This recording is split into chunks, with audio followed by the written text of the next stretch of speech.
నమస్తే.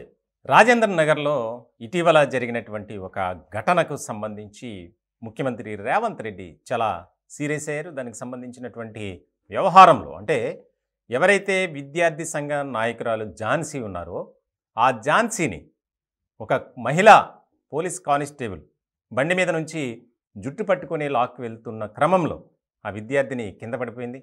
తీవ్ర గాయాలు పాలైంది. ఇట్లాంటి తరుణంలో ఈ ఇష్యూకి సంబంధించి విద్యార్థి సంఘాలు పెద్ద ఎత్తున ఆందోళన చేస్తున్నాయి. అలాగే ప్రతి ప్రజా సంఘం కానీ, విద్యార్థి సంఘాలు కానీ ప్రతి ఒక్కరూ, ఎందుకంటే ఆ వీడియో సోషల్ మీడియాలో బాగా వైరల్ అయింది. ఇట్లాంటి క్రమంలో తక్షణమే తనను సస్పెండ్ చేయాలి అని డిమాండ్ ఎక్కువైంది. ఇట్లాంటి క్రమంలో ఒక కీలకమైనటువంటి ఆదేశం జారీ చేసినట్లు తెలుస్తుంది. ముఖ్యంగా ముఖ్యమంత్రి రేవంత్ రెడ్డి ఎవరైతే ఆ విద్యార్థి సంఘ నాయకురాలు జుట్టు పట్టుకుని ఈడ్చుకెళ్ళినటువంటి ఘటనకు సంబంధించి బాధ్యులుగా చేస్తూ ఆ మహిళా పోలీస్ కానిస్టేబుల్ని సస్పెండ్ చేసినట్లు తెలుస్తుంది.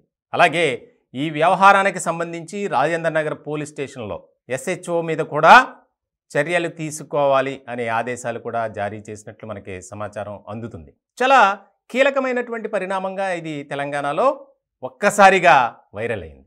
అక్కడ ఉన్నటువంటి భూములను యూనివర్సిటీకి చెందే విధంగా చర్యలు తీసుకోవాలని చెప్పి గత 15 రోజుల నుంచి ఆయా విద్యార్థి సంఘాలు ధర్నా చేస్తున్నాయి. ఇట్లాంటి క్రమంలో అక్కడ శాంతియుతంగా ధర్నా చేస్తున్నటువంటి విద్యార్థులను, విద్యార్థి సంఘ నాయకులను చెదరగొట్టే ప్రయత్నంలో భాగంగా ఏబీవీపీ రాష్ట్ర నాయకురాలు ఝాన్సీ తాను పరిగెడుతుంటే ఆ జుట్టు పట్టుకొని లాక్కెళ్ళినటువంటి సందర్భం ఇది వెంటనే సోషల్ మీడియాలో వైరల్ అయింది. దీనికి సంబంధించి ఇప్పటికే విద్యార్థి సంఘ నేతలు ఆగ్రహాన్ని వ్యక్తం చేస్తున్నారు. ఇలాంటి ఘటనలు మళ్ళీ పునరావృతం కాకుండా ఉండాలంటే బాధ్యులపై కఠిన చర్యలు తప్పవు అనేది. దానికి సంబంధించి ఒక నివేదిక తీసుకున్నటువంటి ముఖ్యమంత్రి రేవంత్ రెడ్డి ఆ మహిళా కానిస్టేబుల్పై వేటు వేసినట్లు తెలుస్తుంది. దానికి సంబంధించి అధికారికంగా ఇంకా ఉత్తర్వులు రావాలి.